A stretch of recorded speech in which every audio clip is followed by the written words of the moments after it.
모세가 여호와의 말씀을 따라 그 명령하신 대로 계수하니라. 레위 아들들의 이름은 이러하니 게르손과 고핫과 무라리요. 게르손의 아들들의 이름은 그들의 종족대로 이러하니 립니와 시므이요. 고핫의 아들들은 그들의 종족대로 이러하니 암람과 이스라엘과 헤브론과 우시엘이요. 무라리 아들들은 그들의 종족대로 말리와 무시이니 이는 그의 종족대로 된 레위인의 조상의 가문들이라. 게르손에게서는 립니 종족과 시므이 종족이 났으니 이들이 곧 게르손의 조상의 가문들이라. 베스킨 자, 곧 1개월 이상 된 남자의 수의 합계는 7,500명이다. 게르손 종족들은 성막 뒤, 곧 서쪽에 진을 칠 것이요. 라엘 아들 엘리아사는 게르손 사람의 조상의 가문의 지휘관이 될 것이며 게르손 자손이 회막에서 맡으리는 성막과 장막과 그 덮개와 회막 휘장문과 뜰의 휘장과 및 성막과 제단 사방에 있는 뜰의 휘장문과 그 모든 것에 쓰는 줄들입니다. 고핫에게서는 암람 종족과 이스라엘 종족과 헤브론 종족과 우시엘 종족이 났으니 이들은 곧 고핫 종족들이라. 베스킨 자로서 출생 후 1개월 이상 된 남자는 모두 8,600명인데 성소를 맡을 것이며 고핫 자손의 종족들은 성막 남쪽에 진을 칠 것이요. 우시엘의 아들 엘리사발은 고핫 사람의 종족과 조상의 가문의 지휘관이 될 것이며 그들이 맡을 것은 증거궤와 상과 인잔대와 제단들과 성소에서 봉사하는 데 쓰는 기구들과 휘장과 그것에 쓰는 모든 것이며 제사장 아론의 아들 엘르아살은 레위인의 지휘관들의 어른이고 또 성소를 맡을 자를 통할할 것입니다. 무라리에게서는 말리 종족과 무시 종족이 났으니 이들은 곧 무라리 종족들이다. 그 계수된 자, 곧 1개월 이상 된 남자는 모두 6,200명이며 아비하일의 아들 수리는 무라리 종족과 조상의 가문의 지휘관이 될 것이요. 이 종족은 성막 북쪽에 진을 칠 것이며 무라리 자손이 맡을 것은 성막의 널판과 그 띠와 그 기둥과 그 받침과 그 모든 기구와 그것에 쓰는 모든 것이며 뜰 사방 기둥과 그 받침과 그 말뚝과 그 줄들입니다. 성막 앞 동쪽 곧 회막 앞 해돋는 쪽에는 모세와 아론과 아론의 아들들이 진을 치고 이스라엘 자손의 직무를 위하여 성소의 직무를 수행할 것이며 외인이 가까이 가면 줄을 친다. 모세와 아론이 여호와의 명령을 따라 레위인을 각 종족대로 계수한즉 1개월 이상 된 남자는 모두 22,000명이었더라. 예, 여기까지 보도록 하겠습니다. 시험에 빠지지 않으시게 조심하시기 바라고 제가 기도하고 오늘 모임을 시작하도록 하겠습니다. 하나님 아버지 은혜와 사랑을 감사드립니다. 하나님 이 추운 날씨 속에서도 저희들 수요 사경회로 모이게 하시고 하나님의 귀한 말씀을 배울 수 있도록 인도하여 주시니 감사드립니다. 우리에게 성령으로 함께하여 주시어서 이 말씀들을 온전히 깨달아 알 수 있도록 인도하시고 또 믿게 하여 주시고 우리 삶 가운데 깨달은 대로 믿은 대로 순종하며 살아가는 우리 모두가 되어질 수 있도록 인도하여 주옵소서. 감사드리며 예수 그리스도의 이름으로 기도드립니다. 아멘. 우리 찬송가 200장 찬양합니다. 찬송가 200장. 달고 묘한 그 말씀 생명의 말씀은 귀한 그 말씀 진실로 생명의 말씀이 나의 길과 믿음 밝히 보여주니 아름답고 귀한 말씀 생명샘이로다. 아름답고 귀한 말씀 생명샘이로다. 귀한 주님의 말씀은 내 노래 되도다. 모든 사람을 살리는 생명의 말씀을 값도 없이 받아 생명길을 가니 아름답고 귀한 말씀 생명샘이로다. 아름답고 귀한 말씀 생명샘이로다. 널리 울리어 퍼지는 생명의 말씀은 마음의 용서와 평안을 골고루 주나니 다만 예수 말씀 듣고 복을 받네 아름답고 귀한 말씀 생명샘이로다 아름답고 귀한 말씀 생명샘이로다 아멘. 우리 함께 보실 하나님의 말씀은 민수기 1장 1절에서 4절까지의 말씀을 함께 보도록 하겠습니다. 민수기 1장 1절에서 4절까지의 말씀을 우리 한 절씩 교독하여 읽겠습니다. 이스라엘 자손이 애굽 땅에서 나온 후 둘째 해 둘째 달 첫째 날에 여호와께서 시내 광야 회막에서 모세에게 말씀하여 이르시되 이스라엘 자손이 모두 외주는 강한 것을 그들의 종족과 조상의 가문에 따라 이스라엘 중 20세 이상으로 싸움에 나갈 만한 모든 자를 너와 아론은 그 진영별대로 계수하되 각 지파의 각 조상의 가문의 우두머리 한 사람씩을 너희와 함께하게 하라. 아멘. 예, 오늘부터는 이제 광야 시대로 이제 들어가게 되는데요. 광야 시대에 우리가 들어가기 전에 지난주에 저희가 레위기 이제 마지막 부분까지 다 끝을 내고 대신에 이제 레위기의 핵심 주제 4가지에 대해서 저희가 살펴보고자 했지만 시간이 부족해서 다루지 못했습니다. 그래서 오늘 레위기의 핵심 주제 4가지에 대해서 먼저 살펴보고요. 그리고 난 다음에 이제 민수기로 들어가도록 하겠습니다. 레위기의 핵심 주제는 총 4가지입니다. 첫 번째는 예배. 결국 레위기는 이제 성전, 이제 성막이죠. 성막과 제사와 또 제사장의 여러 제도, 율법에 관한 말씀을 하시면서 결국 하나님 앞에 이스라엘 백성들이 어떤 존재인지를 드러내는 것입니다. 너희는 이러한 존재다. 너희는 하나님을 예배하는 존재고 너희 삶 자체가 하나님을 영화롭게 하는 삶이어야 한다. 그래서 너희가 하나님의 백성들이다 라는 것을 드러내시는 겁니다. 그래서 하나님의 백성됨의 표에 대해서 율법을 주시고 또 성막 제도를 주시고 또 제사 제도를 허락하여 주셔서 그들을 다른 이방 나라로부터 거룩하게 성별해 나아가시는 거죠. 그 중심에 무엇이다? 바로 예배다라는 것이고요. 두 번째는 우리가 제사 제도에 대해서 또 그 의미에 대해서 또 살펴볼 필요가 있습니다. 하나님께서 왜 이스라엘 백성들에게 제사 제도를 주셨는가? 자, 세 번째는요. 제사장이 어떤 존재인가, 어떤 사람인가를 다시 한번 기억해 보셔야 됩니다. 제사장이 어떤 역할을 하고 어떤 직무를 감당하고 하나님 앞에 어떠한 존재인지. 자, 그리고 마지막으로 레위가 주는 4번째 교훈은 바로 성막에 관한 내용입니다. 성막. 하나님께서 이스라엘의 그 진영 한가운데에 성막을 주십니다. 그 이유인즉슨 하나님이 임재하신다는 것이죠. 그들 한가운데에 하나님께서 임재하신다라는 뜻이었습니다. 자, 그러면 예배가 무엇인가, 레위기가 전해주고자 하는 이 예배의 핵심이 무엇인가 라고 했을 때 저와 여러분들이 매주 주일마다 그리고 특별한 이제 공예배 때마다 우리는 하나님을 예배합니다. 우리 믿는 자들이 하나님을 믿고 예수 그리스도를 믿고 성령을 의지하는 자들이 모여서 무엇하는가? 예배한다는 거예요.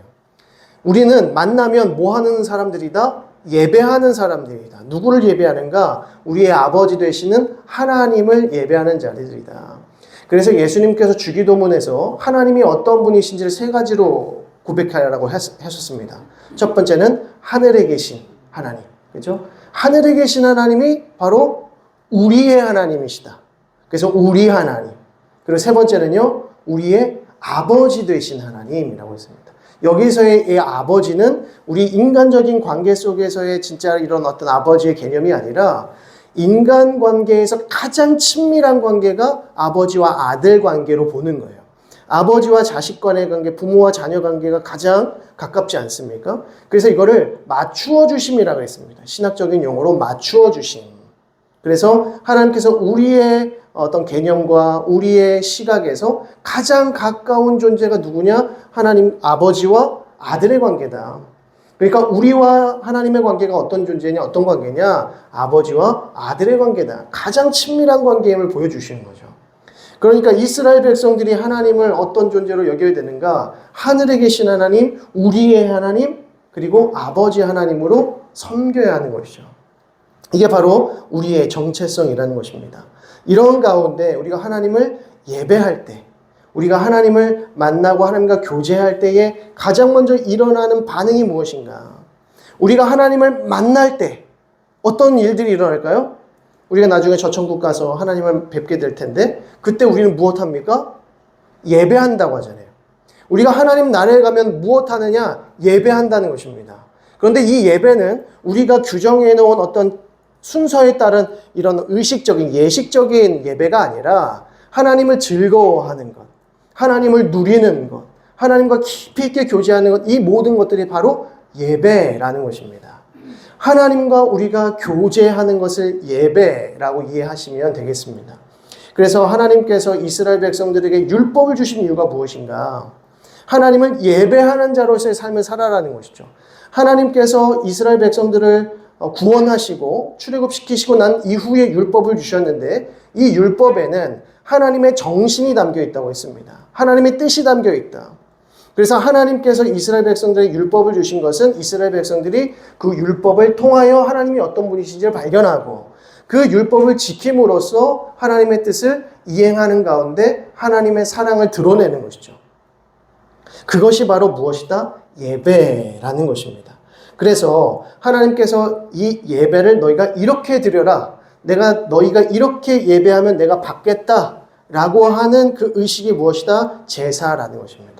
성막과 제사와 이 제사장으로 말미암은 제사가 하나님께서 받으시는 정해놓으신 예배법인 거죠. 그래서 하나님께서는 철저하게 이 예배의 방식을 그들에게 가르쳐 주심으로써 이스라엘 백성들은 이렇게 예배할 때 하나님과 친밀하게 교제하게 되는 것이고 하나님이 그들 가운데 임하신다는 겁니다. 이게 바로 예배라고 하는 거죠. 그래서 하나님을 예배하는 방식이 바로 제사와 제사장과 성막으로 이어진다는 것입니다. 그래서 이스라엘 백성들은 이 예배, 이 제사의 제도, 또 성막과 제사장을 통한 하나님과의 교제를 믿음으로 참여해야 한다는 거예요. 믿음으로 참여해야 된다. 바로 이것이 언약적 관계인 것이죠. 하나님께서 이스라엘 백성들과 관계를 맺으실 때는 반드시 언약적으로 맺으시는데 그 언약은 무엇이냐면 쌍방간에 지켜야 할 규율이 있는 것이죠. 규범이 있는 것입니다. 법이 있다는 거예요. 하나님은 하나님의 법을 지키십니다. 이스라엘 백성들에게. 그럼 이스라엘 백성들은 하나님께 대하여 동일하게 하나님께서 말씀하신 그 율법을 준행하고 이 제사제들을 준행하면서 하나님의 그 은혜 가운데 참여하게 되는 것이죠. 그래서 이것을 언약적이다. 그러니까 너희가 이렇게 하면 나는 너희의 하나님이 되고 너희는 내 백성이 되리라. 이게 언약의 관계라는 것이죠. 그래서 이스라엘 백성들은 하나님께서 제정하신 이 예배의 방식을 믿음으로 반응하는 것입니다. 믿음으로 드려야 하나님과 교제할 수 있다는 것입니다. 그럼 결국에는 제사와 제사장과 성막의 이 제도는 결국 누구를 지향하는가? 바로 예수 그리스도를 지향한다는 겁니다. 우리가 어떻게 하나님 앞에 예배할 수 있는가? 라고 했을 때 지금 저와 여러분들은 곧바로 하나님 만나러 갈 수 있습니까? 곧바로 하나님과 교제하실 수 있으세요? 교제할 수 있다고 생각하시면 큰일 납니다. 예, 다른 교단 쪽으로 가셔야 돼요. 저희는 그렇게 얘기하지 않습니다. 우리가 하나님과 친밀하게 교제하는 것은 맞지만 다이렉트로 직접적으로 갈 수 없습니다. 왜? 저와 여러분들은 죄인이기 때문에. 이 죄의 문제를 해결해야 합니다. 이 죄의 문제를 어떻게 해결할 수 있습니까? 예수 그리스도를 믿음으로 해결하는 거예요. 예수 그리스도를 통하여서 하나님께 나아가는 것이죠. 그래서 예수 그리스도만이 우리의 유일한 중보자가 되신다. 예수 그리스도를 믿는 그 믿음으로 우리가 하나님과 교제하게 되는데 예수 그리스도를 믿음으로 하나님과 교제하는 이 관계 속에서 지금 이 예수 그리스도를 통하여 이 중재자의 역할을 무엇이 감당하고 있는 것이에요? 성막과 제사장과 제사 제도가 그 역할을 감당하고 있다는 거예요. 이스라엘 백성들은 예수 그리스도를 알지 못했습니다. 그러나 예수 그리스도를 예표하는 이 제사 제도를 통하여서 하나님께 나아가는 거죠. 그러니까 이 제사를 드리면서 이 믿음 가운데 하나님께 나아가는 자들에게 구원을 베푸시는 거예요. 그러니까 믿음으로 구원 얻는 방식은 동일하다. 그러나 이 이스라엘 백성들은 구약 시대의 성도들이기 때문에 오실 메시아를 믿음으로 구원 얻는 것이고, 저희들은요 오신 메시아를 믿음으로 구원받는 거예요. 그러면 구약 백성들이 알지도 못하신 일을 어떻게 알고 믿고 하나님을 예배할 수 있었는가라고 했을 때 그 제사제도, 성막, 제사장을 통하여서 하나님께 나아갔듯이 이 제사와 성막과 제사장은 곧 누구를 예표한다? 예수 그리스도를 예표한다. 그러니까 이것을 믿음으로 하나님께 나아가는 자에게 하나님께서 구원을 베푸신다는 건 똑같다는 겁니다. 그러니까 이스라엘 백성들은 율법을 잘 지켜서 구원받는 자들이 아니고 저와 여러분들 똑같이 죄인이지만 율법을 지킬 수 없지만 예수 그리스도께서 예표가 되시는 이 제사 제도를 통하여서 하나님과 교제할 수 있게 되었다는 겁니다. 이런 의미에서 하나님 나라의 백성이 되는 거죠. 그래서 이 예배의 방식 중요한 것이고요. 두 번째는 이제 제사 제도가 왜 중요한가라고 했을 때 제사 제도를 주시기 전에 먼저 무엇부터 주셨어요? 하나님께서 율법을 주셨어요. 가장 먼저 주신 것이 율법입니다. 십계명을 중심으로 한 율법. 그래서 율법은 세 가지의 법으로 이게 구조가 되어 있는데 첫 번째는 도덕법, 두 번째는 시민법. 시민법은 형벌이죠. 형법. 세 번째는 의식법. 어떻게 예배할 것인가. 이 세 개의 법을 주시는 거예요. 근데 그 가운데에서 제사 제도를 주시는 거. 율법 주셨는데 이 율법 잘 지키면 구원 얻는 거 아닌가? 이 율법을 잘 지키면 하나님 나라 백성 되는 것이 아닌가? 그래서 만약 그렇다고 해서 하나님께서 이스라엘 백성들에게 진짜 율법만 주시고 이거 안 주셨다고 생각해 보세요. 그럼 어떤 일이 벌어질까요? 단 한 사람도 구원 얻을 수 없을 것입니다. 단 한 사람도 그 율법을 지킬 수 없기 때문이죠. 그러니까 하나님은 율법을 그러한 의도와 목적으로 주신 게 아닙니다. 하나님께서 이스라엘 백성들에게 율법을 주신 것은 그들이 하나님으로부터 구원받은 하나님의 백성들이라고 하는 표징으로 율법을 주신 거예요. 그러니까 이스라엘 백성들은 율법을 지키되 어떤 마음으로 지킵니까? 내가 이 율법 잘 지켜서 구원 얻어야지 이런 게 아니라 하나님께서 나를 구원하셨기 때문에 감사와 감격 가운데 기쁨으로 그 율법을 즐거운 마음으로 지키는 거예요. 근데 문제는 무엇입니까? 율법을 지키려고 하니까 우리의 성정이 너무나도 이 본성이 죄악되어서 이 율법을 온전히 지키지 못하더라는 거죠. 그래서 하나님께서 그들의 죄를 용서하시기 위한 은혜의 방편을 제공하시는데 그것이 무엇이다? 제사다. 그러니까 이 제사를 통하여서 이스라엘이 지은 그 죄를 깨닫고 그 깨달은 죄에 대하여서 희생 제물에 안수하고 그것을 죽임으로 하나님 앞에 제사함으로 그들의 죄를 용서함을 받는다는 것이죠. 자, 그러면 이 제사에 어떤 효과가 있길래 이스라엘 백성들이 제사를 통해서 죄를 사함받을 수 있었을까요? 여러분, 제사의 이 효과, 곧 제사를 통해서 이스라엘 백성들의 죄가 정말 사하여지는 것인가? 자기가 이제 이웃과의 관계 속에서 범죄했습니다. 잘못을 저질렀고 어떤 살인이라든가 도둑질이라든가 간음이라든가 여러 가지 죄를 범했어요. 그러면 이 사람이 죄의 사함을 받기 위해서 하나님 앞에 제사를 드리면 이 죄가 깨끗이 사라진다, 용서를 받는다, 이 개념 아닙니까? 그런데 도대체 제사에 어떤 능력이 있길래 이 죄를 사해 줄 수 있단 말입니까? 정말 제사를 드렸기 때문에 그 죄가 사하여진 것인가? 맞습니까? 제사를 드리기만 하면 죄가 사해지는 것입니까? 그럼 저와 여러분들이 그 제사 드리면 되지. 제사 안 받으려면 제사 드리면 되지. 왜 제사 안 드리십니까?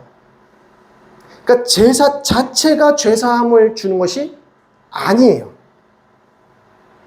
그러면 우리를 깨끗하게 하고 우리를 용서하는 것, 그것은 무엇인가? 제사가 아니라 이 제사를 통해서 하나님께서 은혜 베푸시는 거죠. 그러니까 제사는 믿음의 방편이에요. 은혜의 방편이에요. 우리가 믿음으로 제사 드릴 때 하나님께서 그 믿음 보시고 너를 죄 없다 하겠다라는 것이죠. 이게 이 제사에 담겨진 은혜이라는 것입니다. 그래서 제사는 하나님의 사랑을 보여줍니다. 잔인하게 짐승을 찢고 짐승을 죽이고 그 피를 따로 모아서 핏부림을 하고 그 고기는 다 태우든지 아니 화목제로 다 나누어 먹지 않습니까? 근데 누구 때문에 죽는 거예요, 짐승은? 짐승은 누구 때문에 죽습니까? 아무 죄 없는 이 짐승들이 그냥 우리 죄 때문에 대신 죽는 거 아닙니까? 그런데 이 이스라엘 백성들이 이 짐승을 찢어 죽이는 가운데에서 무엇을 생각해야 합니까? 내가 얼마나 죄인인가? 내가 이렇게 찢겨져야 되고 내가 이렇게 피 흘려야 되고 내가 이렇게 죽어야 했는데 하나님께서는 나를 찢으시지 않으시고 내 피를 받지 아니하시고 짐승의 피를 대신 받으시는구나. 아, 이게 하나님의 사랑이요 은혜구나 라는 것을 발견해야 한다는 것이죠. 그런데 점점 이러한 믿음이 사라져요. 이런 믿음이 사라지면 뭐만 남습니까? 형식만 남죠. 그럼 제사만 하면 난 용서받는 거예요. 그래서 또 간음하고 살인하고 도둑질하고 탐심하고 죄를 지어요. 그래, 어차피 제사만 드리면 되는 거. 또 제사 드리면 제사 받았다고 하고 또 죄를 짓고. 이게 아니란 말이죠. 죄사함의 이 모든 은혜는 내가 찢겨져야 되고 내가 죽어야 되는데 예수 그리스도께서 희생 제물로서 나를 위해 죽으셨구나. 내가 어떻게 이렇게 살아가야 되는가? 그 거룩하신 분이 나를 위해서 이렇게 죽으셨는데 내가 이렇게 살아야 되겠는가? 라는 것을 깨닫고 변화된 삶을 살아가야 한다는 것이죠. 그래서 변화된 삶이 믿음인 것입니다. 변화된 삶이 없는 믿음은 거짓 믿음이라고 했어요. 죽은 믿음이라고 했어요. 그래서 반드시 우리 가운데 하나님께서 믿음 보시고 용서해 주시는 거죠. 그러니까 우리가 이제는 예수 그리스도께서 단번 제사로 말미암아 우리는 더 이상 제사 드리지 않지만 예수 그리스도께서 죽으심을 통하여서 우리가 그 은혜 가운데 동참하면서 구원의 은혜를 누린다는 것입니다. 그래서 제사 그 자체가 의미가 있는 것이 아니라 그 가운데 하나님의 은혜가 이미 부어진 것입니다. 그래서 하나님께서 그 제사를 연락하시는 이유는 철저히 하나님의 은혜의 작용이다. 하나님의 은혜가 그렇게 하시기로 결정하신 거죠. 그래서 이 제사 제도는 결국 예수 그리스도를 지향하게 되어 있다라는 것입니다. 자, 마지막 세 번째로는 제사장에 관련된 내용입니다. 제사장이 누구인가 그러면 왜 제사장이 중요할까라고 했을 때 이 하나님께서 율법을 주시고 제사 제도를 주시면서 또 성막 제도를 주시면서 누구를 가장 중요하게 다루냐면 바로 레위인과 제사장들이에요. 이 레위인과 제사장들의 관련된 규례를 따로 주실 만큼 그만큼 중요하게 다루시거든요. 거의 그 분량에 있어서 거의 동일한 정도의 많은 분량이 이 제사장과 레위 지파에 관련된 내용입니다. 그러면 왜 제사장이 중요할까라고 했을 때 이 제사장은 철저하게 중보적 사역을 감당하는 것이죠. 우리가 중보적 사역이라고 했을 때에는 하나님을 대리하여서 이스라엘 백성들에게 은혜를 베푸는 자, 이게 중보적 첫 번째 의미고 두 번째는 무엇입니까? 인간의 죄를 대신하여서 인간의 대표로서, 죄인의 대표로서 하나님 앞에 용서를 구하고 회개의 제사를 드리는 자가 바로 제사장이에요. 그러니까 이 제사장의 모형은 무엇이냐면 하나님이 계시다면 하나님을 대신하여서 이스라엘 백성들에게 향하는 자, 반대로 이스라엘의 죄를 짊어지고 하나님을 향하는 자가 바로 제사장인 것이죠. 이 제사장은 그래서 너무나도 거룩한 자여야 하고 거룩하게 하시기 위해서 하나님께서 그들을 성별하게 하시는, 거룩하게 하시는 여러 가지 규례를 주시는 것입니다. 그래서 제사를 드릴 때, 전체 이스라엘 백성들을 위한 제사를 드릴 때 누구를 위한 제사를 먼저 드립니까? 제사장들을 위한 제사를 먼저 드리고 난 다음에 이스라엘을 위한 제사를 드리는 거예요. 기억하시죠? 지금 저만 얘기하는 거 아니죠? 지금 따라오시는 거죠, 다? 저는 믿습니다. 따라오신다고 믿습니다. 지난주에 그 녹화된 그 유튜브 영상을 보셨는지 모르겠지만 조회수가 아주 바닥이에요, 바닥. 근데 그 이유가 있어요. 잘 안 들려요. 근데 왜 안 들리냐면 지난주에 녹음이 잘 안 됐어요. 녹음이 잘 안 돼서 이 소리를 살리느라고 제가 아주 고생 많이 했습니다. 그래서 지금 제가 더 이렇게 계속해서 유심히 잘 녹화가 되고 있는가 보고 있거든요. 소리가 잘 안 들리시니까 안 보시는 것 같아요. 그만큼 또 잘 이해하셨다고 생각을 하고요. 자, 그래서 레위기 같은 경우에는 우리가 너무 힘든 내용들이 이제 성경 안에 너무 많아서 이 본문에 대한 이해를 하기가 너무 어렵지만 그 담긴 내용과 의미를 생각할 때는 레위기만큼 우리에게 은혜를 끼치는 성경이 없습니다. 하나님의 이 예배, 제사, 제사장, 성막에 관련된 얘기처럼 우리에게 큰 은혜를 주는 또 성경이 없다는 것이죠. 자, 그러면 제사장, 이 제사장은 우리의 대표, 그리고 하나님의 대리자로서의 중보의 역할을 감당합니다. 자, 그래서 우리 백성들을 위해서 무엇을 하냐면 제사를 드리죠. 그리고 백성들을 위해서 기도를 합니다. 그리고 하나님의 말씀을 가르칩니다. 그리고 하나님께 뜻을 구하는 자입니다. 그런데 지금 제사장이 하고 있는 그 역할들을 지금 우리 시대에 누가 하고 있어요? 제사장이 하는 역할을 지금 누가 하고 있습니까? 다 같이? 땡! 저 아니에요. 저 아니에요. 저 그렇게 안 해요. 물론 우리 성도님들을 위해서 기도하고 가르치고 하나님의 뜻을 구합니다. 근데 그거 저만 할 수 있는 겁니까? 그럼요. 우리 모든 성도들에게 다 주신 거예요. 여러분들이 여러분 자신을 위해서, 이스라엘 백성들을 위해서, 하나님의 백성들을 위해서 기도하시지 않습니까? 또 가르치시지 않습니까? 교사로서? 또 여러 직분 가운데에서 가르치세요. 그리고 하나님의 뜻을 구하세요. 직접적으로 이제 구하시잖아요. 저를 통해서 구하시나요? 전 그렇게 막 이렇게 부담 가지고 목회하라 그러면 나는 잘 안 합니다. 어떻게 그렇게 합니까? 너 혼자 지성소 들어가라면 저 안 해요. 그냥 이스라엘 백성들로 남지 왜 목숨 걸고 지성소 들어갑니까? 그 부담스러운 직분을 어떻게 제가 감당합니까? 예수 그리스도께서 다 하셨어요. 우리는 예수 그리스도를 믿는 그 믿음 가운데에서 예수 그리스도의 그 중보적 사역을 믿음으로 구하는 거예요. 그래서 하나님께서 만민을 거룩한 제사장들로 부르시는 거예요. 제사장 나라가 되게 하시고 제사장이 되게 하시는 거예요. 목사만 하는 거 절대 아니고 로마 카톨릭 사제를 통해서 그렇게 하시는 거 절대 아닙니다. 사제를 통해서만 구원받는 거 절대 아닙니다. 목사를 통해서만 구원받는 게 아닙니다. 예수 그리스도를 믿는 믿음 가운데서 구원받으시는 거예요. 그 믿음 가운데 기도하는 것입니다. 말씀을 공부하시고 가르치시고 하나님의 뜻을 구하는 것이지. 그래서 지금 제사장이 없는 거예요. 그런데 로마 카톨릭은 사제라고 부릅니다. 로마 카톨릭의 성직자들은 제사장이에요. 제사장 개념이에요. 목사의 개념이 아니고. 그래서 그 로마 카톨릭 사제들이 서 있는 그 단을 저희는 강단이라고 말합니다. 강단은 뭐냐면 설교를 강서라는, 강도한다고 그러죠. 설교를 선포하는 자리라 해서 강대상, 강단이라고 부르는데, 로마 카톨릭은 말 그대로 제단이라고 불러요. 제단. 그래서 그 제단에 뭐가 있어요? 포도주와 떡이 있는 거예요. 이게 두고 그래서 미사를 드리는 거죠. 미사는 예배가 아니고요. 미사는 제사예요. 그래서 미사는 떡과 포도주를 나누는 시간인데 포도주는 흘릴 수 있으니 떡만 나누는 겁니다. 그래서 그거는 제단이라고 불러요. 그러니까 로마 카톨릭의 예배는 지금도 여전히 제사예요. 그러니까 로마 카톨릭 사제들은 누구예요? 제사장들이에요.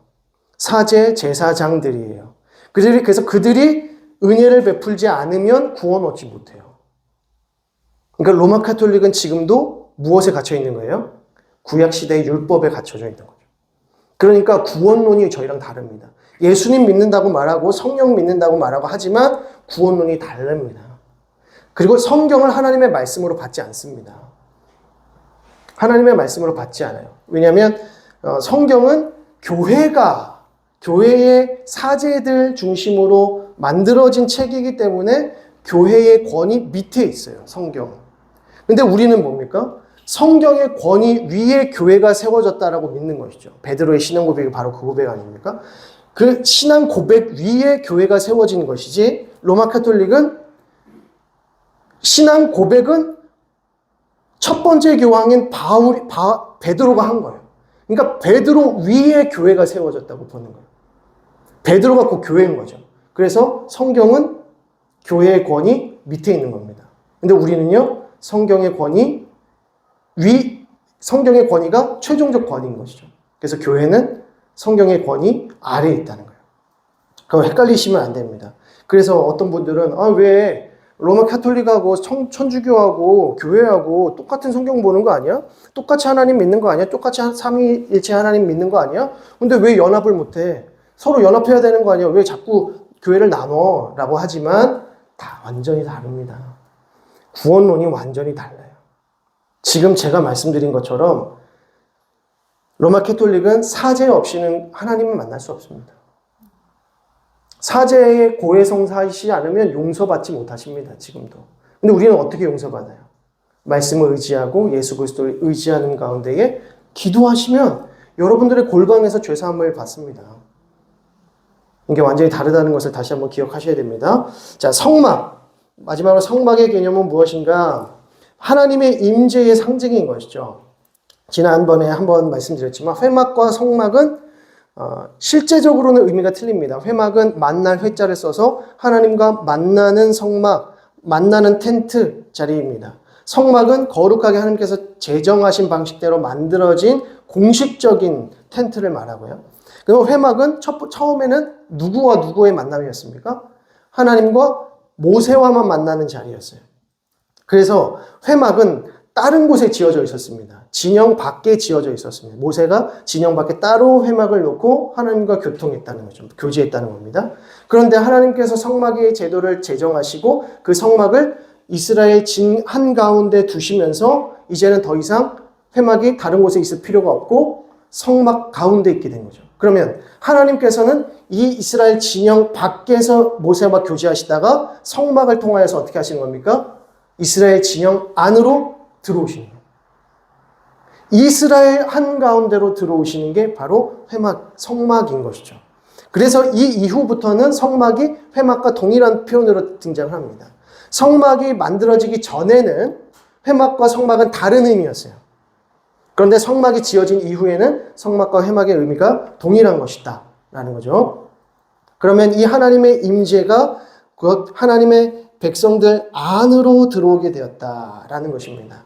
결국 이 성막이라고 하는 것은 하나님의 임재의 상징이고 하나님의 임재의 장소이기 때문에 이스라엘 온 백성들 가운데 하나님의 임재가 임하였다. 하나님께서 임하기 시작하셨다라고 하는 것.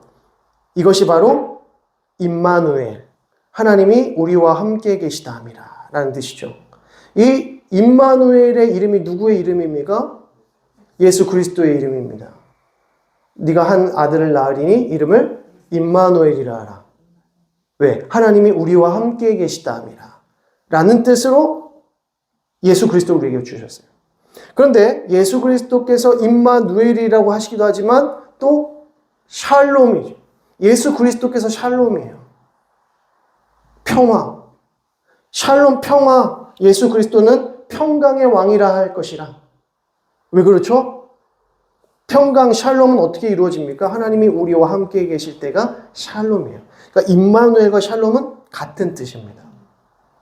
그래서 히브리적인 표현으로 쓰면, 구약적 표현으로 쓰면 임마누엘, 그리고 이걸 헬라적 표현으로 쓰면 샬롬이라고 합니다. 근데 물론 이 샬롬이 계속해서 유대인들에게 쓰여지긴 했지만 신약 시대에 더 많이 보여지게 되는 것이죠. 왜 그러냐면 예수 그리스도로 말미암아 이 샬롬이 온전하게 임하였기 때문에 그렇습니다. 그러니까 성막 자체도 결국은 누구를 지향한다? 예수 그리스도를 지향한다. 하나님이 우리 가운데 임하신 사건은 예수 그리스도로 말미암은 것이기 때문에 그래서 예수 그리스도께서 성전이 되시는 거예요. 그러면 지금은요. 성전은 누구입니까?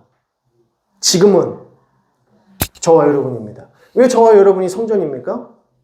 성전 되시는 예수 그리스도께서 성령으로 우리 가운데 계시기 때문에 우리가 성령의 전, 곧 그리스도의 전, 성전인 것입니다. 그래서 왜 성전이 없냐? 왜 이제 제사가 없냐? 성막이 없냐? 제사장이 없냐? 이유는 단 한 가지입니다. 예수 그리스도 때문입니다. 예수 그리스도가 계시면 되는 거예요. 예수 그리스도를 믿는 믿음 가운데 우리가 구원받고 하나님의 백성이 되는 거예요. 그래서 하나님을 예배하는 것, 제사를 드리는 것, 제사장, 그리고 성막, 이 모든 것은 결국 예수 그리스도를 예표하는구나. 레위기는 결국 누구에 관한 이야기다?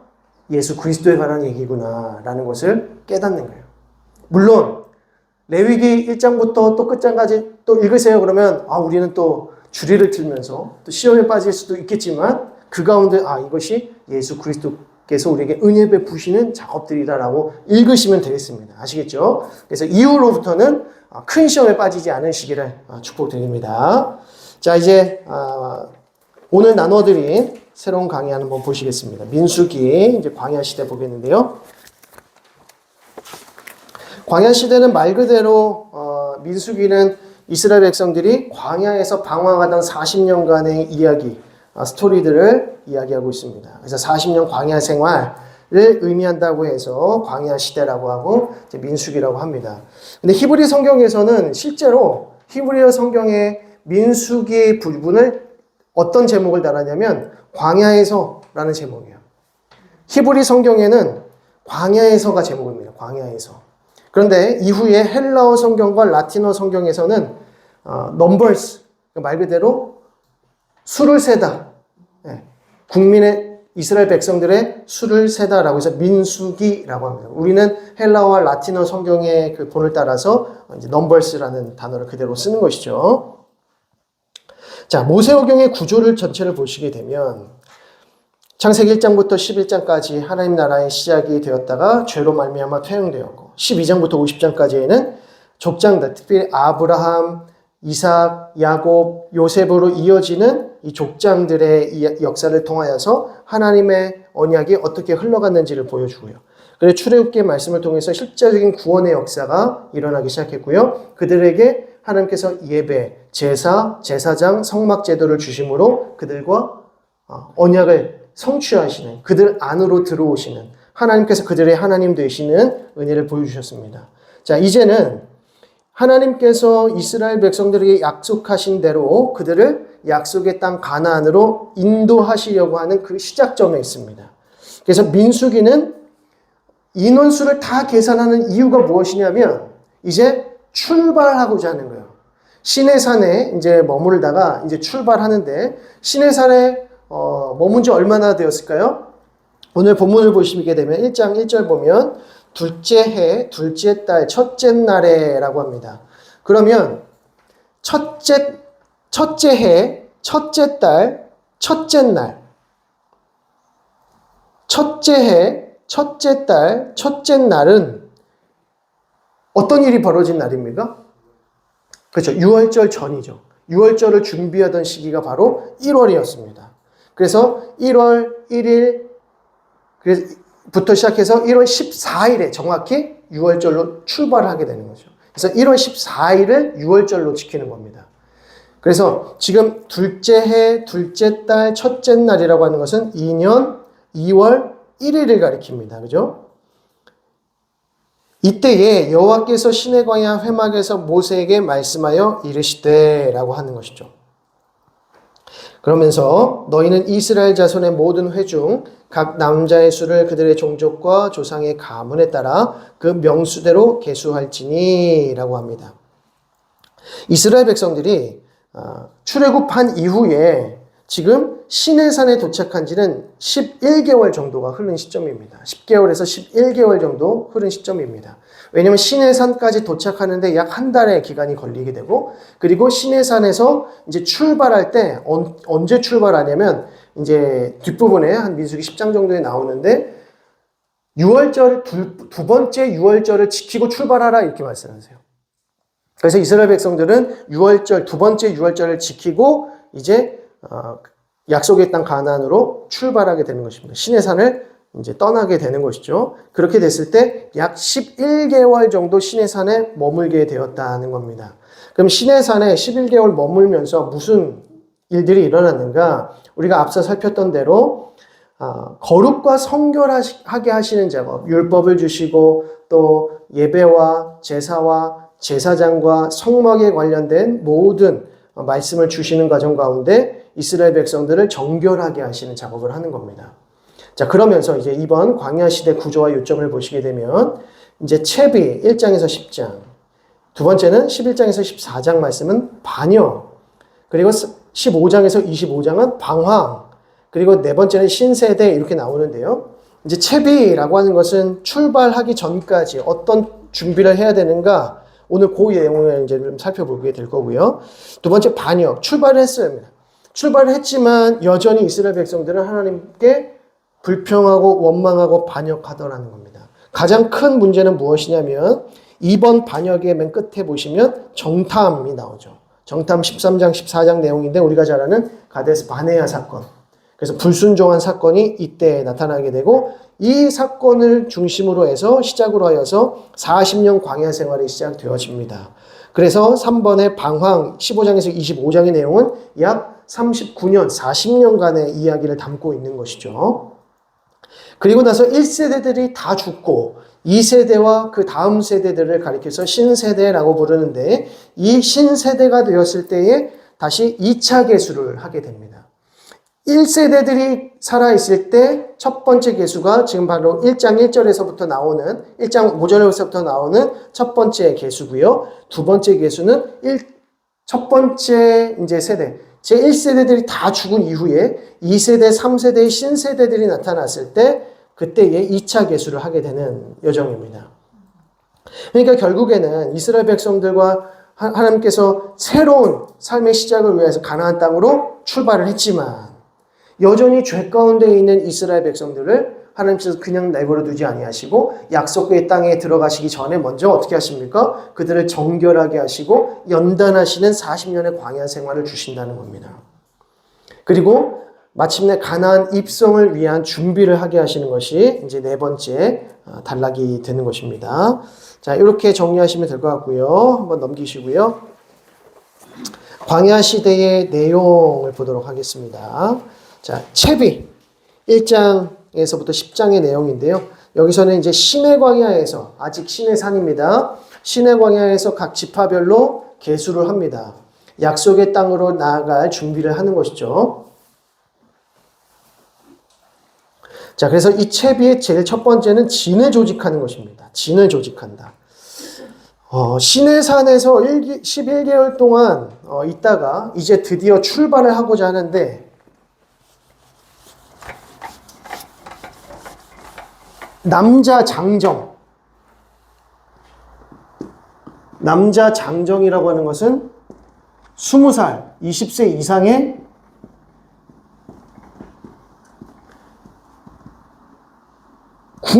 군인의 역할을 할 수 있는 자들을 가리킵니다. 그래서 지금 우리가 1장부터 3장까지 쭉 읽어 내려가신 동안 어떤 표현이 많이 등장했냐면 군대라는 표현이 많이 등장합니다. 군대 수를 계수하는 거예요. 그러니까 남자 장정들, 20세 이상이 되는 군인들, 지금 당장 전쟁에 나가서 싸울 수 있는 그 인원수를 계수하는 겁니다. 이 인원수를 계수했더니 총 몇 명이 나왔다 그래요?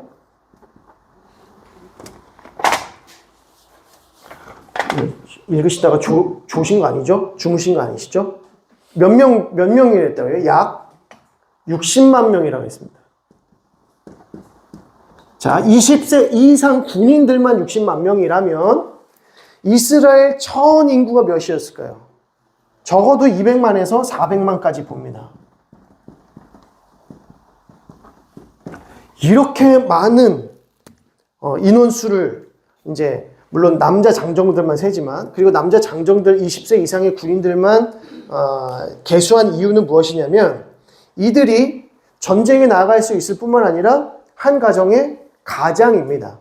이때는 20세 전후로 해서 다 결혼을 시키고 결혼을 합니다. 그래서 따로 가정을 꾸려요. 그래서 가정을 꾸리게 되면 남편과 아내를 중심으로 자녀를 또 이제 낳게 될 텐데 그렇게 하면 또 한 텐트를 쓰는 거겠죠. 하나의 장막을 쓰게 되는 것입니다. 그리고 이 장막에 이 하나하나의 이 가정 수가 있을 때 나중에 가나안 땅에 들어갔을 때 이제 땅 분배를 하지 않습니까? 이 장막별로 주는 거예요. 그러니까 20세 이상의 군인이라고 했을 때 이 사람들을 중심으로 가나안 땅을 분배하는 것입니다. 가장을 중심으로 해서. 그래서 한 가정에 기업을 하나님께서 주시는 거죠. 그래서 그런 의미로 함께 이해하셔야 되는 것입니다. 그래서 20세 이상의 군인들이 60만 명 이상이었기 때문에 모든 가족들 다 포함하게 되면 200만에서 400만 명의 사람들입니다. 이 많은 사람들이 어떻게 가나안 땅으로 들어갈 수 있겠는가? 라고 했을 때 질서를 잡아야 된다. 질서를 잘 잡고 출발을 해야 된다라고 하는 것을 말합니다. 그래서 진을 조직하는 것이죠. 진.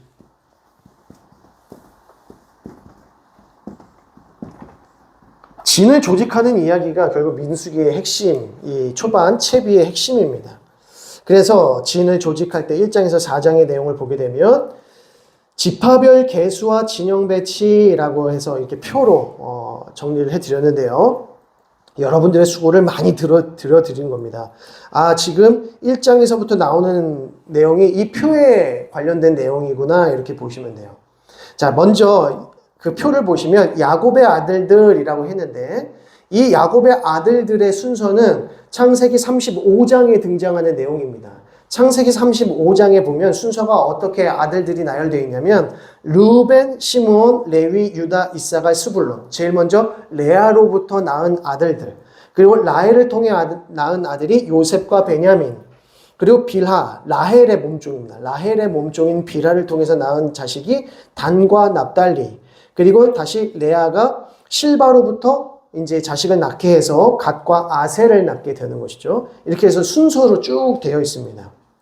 레아의 아들들, 라헬의 아들들, 라헬의 몸종인 빌하의 아들들, 그리고 레아의 몸종인 실바의 아들들. 이렇게 해서 쭉 12개가 나오는데, 그런데 오늘 이 민수기 1장에서 등장하는 그 자녀들, 지파의 이름을 보게 되니까 르부벤, 시몬까지는 같은데 갑자기 갓이 등장했습니다. 갓이 지금 어디에 있던 지파입니까? 누구의 아들이에요?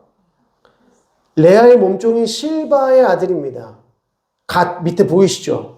그거랑 한번 연결 지어보세요. 동그라미 해가지고 서로 갓 이렇게 표시를 한번 해보십시오. 왜 갓이 올라갔을까요? 갑자기. 자, 그 다음 순서 보겠습니다. 유다 똑같고요. 이사갈, 스불론 똑같습니다. 그런데 또 갑자기 에브라임과 므낫세가 등장을 하죠. 왜냐하면 요셉의 두 아들들, 에브라임과 므낫세. 그래서 요셉 지파가 두 지파로 나누어지는 겁니다. 그리고 베냐민 똑같고 단 똑같고. 그런데 납달리와 단 사이에 실바의 아들인 아셀이 갑자기 또 가운데로 들어옵니다. 그리고 납달리, 레위가 들어오죠.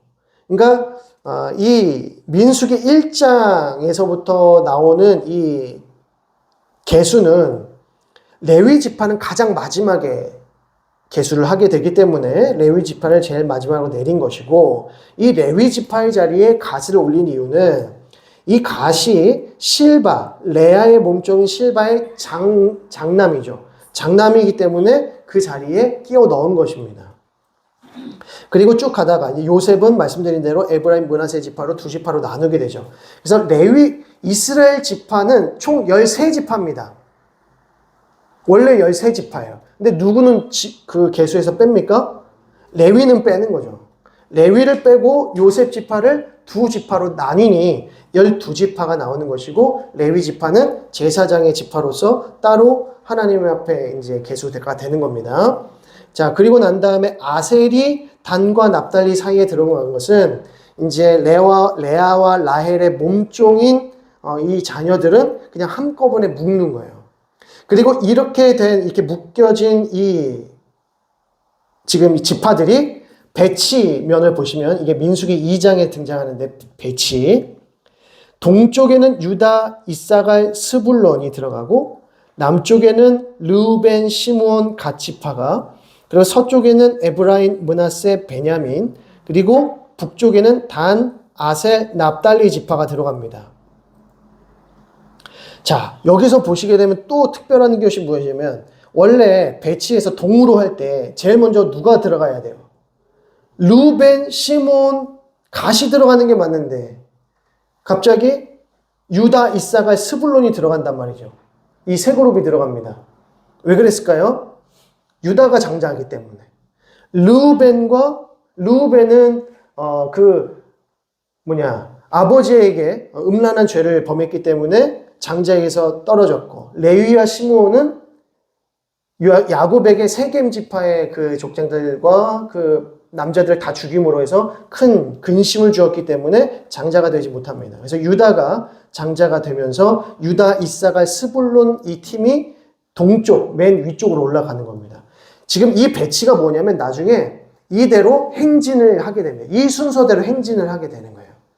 자, 그래서 유다가 제일 먼저 쓰게 되고, 그 다음에 르벤, 시몬, 갓 지파 팀이 남쪽을, 그리고 에브라임, 므낫세, 베냐민이 서쪽을, 그리고 단, 아셀, 납달리 지파가 북쪽에 오게 됩니다. 그래서 그 밑에 진 배치를 보시게 되면 성막을 중심으로 해서 오른쪽 동쪽이죠. 그러니까 성막의 이 오른쪽은 동쪽입니다. 거기가 문이 있는 곳이 이제 동쪽이죠. 그래서 문 앞 바로 앞에는 유다, 이사갈, 스불론 지파가, 그리고 그 밑에 남쪽에는 르벤, 시몬, 갓 지파가, 그리고 서쪽으로 해서는 에브라임, 므낫세, 베냐민 지파가, 그리고 북쪽에는 단, 아셀, 납달리 지파 이렇게 나옵니다. 자, 그런데 제가 유다, 르벤, 에브라임, 단은 초록색으로 볼딩 처리를 해드렸어요. 보이시죠? 색깔이 따로 구분되어 있죠. 유다, 르벤, 에브라임, 단. 그러면서 유다로부터 시계 방향으로 르벤, 에브라임, 단 순서로 되어 있습니다.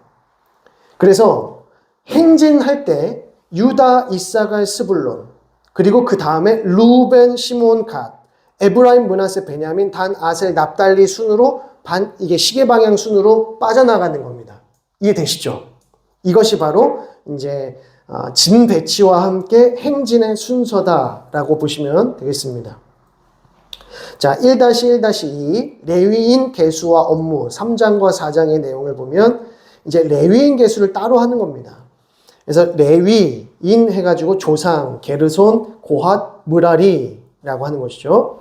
레위의 아들들입니다. 그러니까 레위의 세 아들이 게르손, 고핫, 므라리인데 그들의 자녀들이 이제 게르손 자손, 고핫 자손, 므라리 자손들로 구성되는 레위 지파, 레위인들이 되는 것입니다. 그래서 이들은 각각 이들 역시도 위치가 이렇게 되어 있어요. 게르손 자손은 서쪽에, 성막 서쪽에 에브라임 지파 쪽 그 사이에 있는 것이고요. 그리고 남쪽으로는 고핫 자손이, 그리고 므라리 자손은 북쪽에, 그리고 아론 대제사장 그룹은 동쪽에 있습니다. 그래서 이 순서도 똑같습니다. 제사장, 고핫, 게르손, 므라리 순으로 이제 행진을 하게 되는 겁니다. 근데 여기서 보시게 되면 유다, 이사갈, 스불론 앞에 제사장이 있고 그 안에 성막이 있음을 보시게 돼요. 그러니까 성막 주위로 누가 진을 배치하고 있습니까?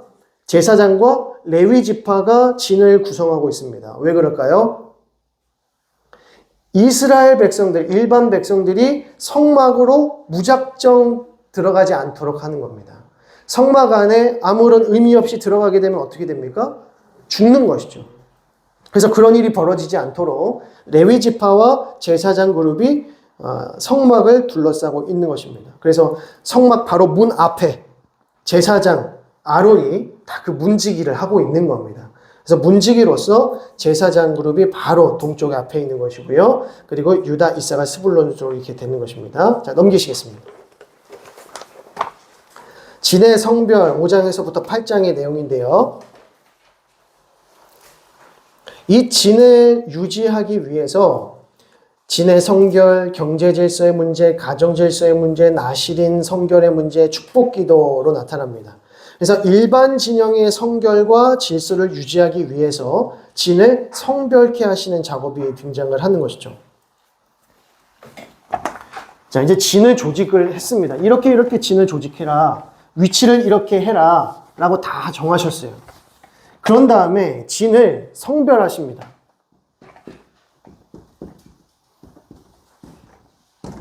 이 진을 성별하게 하는 과정이 무엇인가? 진을 성별하게 하고 경제 질서의 문제, 가정 질서의 문제, 나시린 성결, 축복 기도의 문제가 진을 성별하는 작업입니다. 자, 진을 왜 성별시켜야 될까요? 왜 거룩하게 유지해야 될까요? 이 진을. 이제 이 진영 순서대로 가나안 땅, 약속의 땅으로 진군하게 됩니다. 근데 앞서 제가 말씀드렸듯이 군대에 나아가서 싸울 수 있는 20세 이상의 남자를 계수했습니다. 그들을 군대라고 부릅니다. 그래서 이 군대의 그 순서대로 행진을 하게 되는데 말이 행진이지 행진이 아니라 우리는 이것을 행군이라고 부르죠. 그러니까 이건 행군입니다. 어떤 군대입니까? 그러면 이스라엘 군대는 하나님의 군대죠. 하나님의 군대. 아니, 왜 이스라엘 백성들이 행군하는 것을 군대의 행군이라고 표현하는 것인가? 이스라엘 백성들이 약속의 땅에 들어가기 위해서 인구 대이동을 하는 것을 왜 행군이라고 말하는가? 왜 행군이라고 말할까요? 너무나도 당연한 의미로 이것은 영적 전쟁이기 때문이죠. 이스라엘 백성들이 약속의 땅 가나안으로 들어가는 것은 이사가는 게 아니에요. 이동하는 게 아니에요. 이거는 영적 전쟁입니다. 약속의 땅에 들어가는 것, 그 들어가는 여정, 모든 것들이 지금 전쟁이에요. 영적인 전쟁입니다. 그러니까 이 영적인 전쟁에서 승리하려면 무엇이 필요한 것이에요? 믿음이 필요한 것입니다. 믿음이 없으면 가나안 땅에 들어갈 수 없다는 말씀인 거죠. 그러니까 성별해야 되는 거죠. 거룩하게 지켜야 되는 것입니다. 그러니까 이거는 그냥 이동, 이사, 자리를 옮기는 정도의 그런 사건이 아니라 하나님의 백성들, 하나님의 군대가 약속의 땅 가나안으로 진격하여 들어가는 하나님의 영적인 전쟁, 전투인 것이죠. 그리고 약속의 땅 가나안에 들어갔어도 그 영적인 전쟁은 계속해서 일어나는 것입니다. 언제까지 일어날까요? 사사기서, 여호수아, 사사기, 사무엘 상하, 열왕기 상하에 이르기까지 계속해서 전쟁이에요. 다 영적인 전쟁입니다. 이 영적인 전쟁에서 실패하면 어떻게 될까요? 믿음이 없어서 하나님께 불평하고 원망하고 하나님을 떠나 살면 어떻게 되는 것입니까? 영적 전쟁에서 실패하니 영적 전쟁에서 실패하면 어떻게 돼요? 죽거나 포로로 끌려가는 겁니다. 그래서 이스라엘 백성들이 죽거나 포로로 끌려가는 겁니다. 왜? 영적 전쟁에서 실패했기 때문이죠. 그것이 이제 이후에 열왕기하 이야기 들어가면서 이스라엘 백성들이 멸망당하고 아수르와 바벨론으로부터 멸망당한 일이 아닙니까? 그러니까 결국에는 성경이 말씀하고 있는 이스라엘 백성들의 모든 행진들은 다 영적 전쟁이다. 전투다. 저와 여러분들의 우리의 인생은 또 어떻겠습니까? 치열한 영적 전투의 현장입니다. 저와 여러분들도 싸워야 합니다. 싸우지 않고 분투하지 않으면 패배하게 되는 거죠. 그래서 12사도를 중심으로 한 예수님의 제자들 역시도 계속해서 근신하여 깨어 있어야 했던 것이고 하나님의 전신갑주로 옷 입어야 했던 것이고 끝까지 주님 부르실 그날까지 영적인 전투와 영적인 여정을 해나가야 된다는 것입니다. 그러니까 하나님께서 우리를 얼마나 거룩하게 하시고자 하나님께서 우리에게 은혜 베푸시는지 말이에요. 그런데 그 은혜를 우리가 거부하고 하나님 앞에 거룩하기를 힘쓰지 않는다거나 이 영적 전투에서 전혀 그 민감함 없이 두려움 없이 살아간다면 이스라엘 백성들로 하나님의 백성들로의 참된 삶이 아니라는 것입니다. 영적 전쟁이 없으면요, 저와 여러분들 삶에 영적 전투가 없고 영적 이 어떤 싸움이 없으면 어떻게 될지 모릅니다. 나는 천국 갈 수 있다라고 확신하는데 그 확신이 도대체 어디서부터 오는 확신인지 저는 알 수 없습니다. 나의 삶 가운데 영적 전쟁이 없는 아주 평화롭고 안락한 삶 가운데 살아가고 있는데 나는 하나님의 백성들로 구원을 받은 확신은 있어. 이 확신이 도대체 어디서 온 확신인지를 점검해 보셔야 됩니다. 영적 전투가 없는데 내가 하나님 나라에 들어갈 수 있는 확신을 갖고 있다? 그러니까 사실 많은 그리스도인들 가운데 정말 하나님 나라에 들어갈 수 있는 그리스도인들이 그리 많지 않습니다. 좁은 문 할 때 많은 자들이 넓고 평탄한 길로 가고 이 좁고 협착한 길로는 아무도 찾아오지 않는다라고 했을 때 이 말씀을 누구에게 하신 거예요? 예수님이? 군중들에게 하셨습니까? 이 좁은 문에 관한 이야기는 제자들에게 하신 거예요. 교회 성도들에게 하신 거예요. 불신 영혼들은 말할 것도 없고 교회 안에서 예수를 믿는다라고 구원의 확신 가운데 있다라고 말하는 자들조차도 좁은 문 들어가기를 힘쓰지 않는다는 겁니다. 그래서 이 영적 전쟁이라고 하는 개념이 없다면 내가 하나님의 백성인가를 의심하셔야 되고요. 그리고 내가 영적 전쟁을 치열하게 싸우고 있다. 지금도 내가 어떻게든지 근신하고 깨어있기 위해서 영적 전쟁을 싸우고 있다라고 했을 때 기도가 없으면 영적 전쟁 아니에요. 내가 기도하지 않고 있으면 영적 전쟁 아니에요. 제가 우리 경신교회 오면서 영적 전쟁, 나는 하나님의 백성으로 정말 영적 전쟁을 하고 있다라는 것을 많이 깨닫는 요즘입니다. 왜 우리 선배 목사님들이 담임 목회하면 기도밖에 안 나와라고 했던 것이 이제 알겠어요. 기도밖에 안 나와요. 왜 기도밖에 안 나오는지 아세요? 제 생각대로 안 돼요. 제 뜻대로 안 돼요, 이게. 이렇게 하면 이렇게 될 줄 알았어요. 이렇게 하면 이렇게 되는 거 아니야? 근데 그렇게 안 되는구나. 이게 내 생각과 또 다르구나 라는 거를 깨닫게 되더라고요. 이제 1년밖에 안 됐는데 벌써 많은 걸 깨닫고 그래서 우리 선배님들께서 그렇게 기도하셨구나. 그렇게 기도 가운데 나아가셨구나. 그래서 저도 이제 목회를 하면서 이렇게 같이 힘쓰고 같이 영적 전쟁하고 같이 기도할 수 있는 이 기도의 동역자들이 너무나도 중요하다. 이 목회라고 하는 것, 목양이라고 하는 것, 우리의 이 신앙이라고 하는 것은 결국 영적 전쟁이기 때문에 기도하지 않으면 포로로 끌려가는 겁니다. 죽든지. 그래서 우리가 그런 일이 일어나지 않기 위해서는 어떻게 해야 될까요? 끊임없이 기도하셔야 돼요. 열심히 기도해야 되고 늘 기도해야 되고 깨어서 기도해야 합니다. 그래서 내가 영적 전쟁을 우리 삶 가운데에서 나의 삶의 현장에서 영적 전쟁을 하면서 기도할 수밖에 없는 상황이 오거든 하나님이 나를 사랑하시는구나, 내가 하나님의 백성이구나를 확증하셔도 돼요. 그때는. 그런데 그런 영적 치열한 싸움이 없고 기도가 없고 간절함이 없는데 난 하나님의 백성이야, 하나님께서 나를 이렇게 평안하게 해주셨어, 절대 아니라는 말입니다.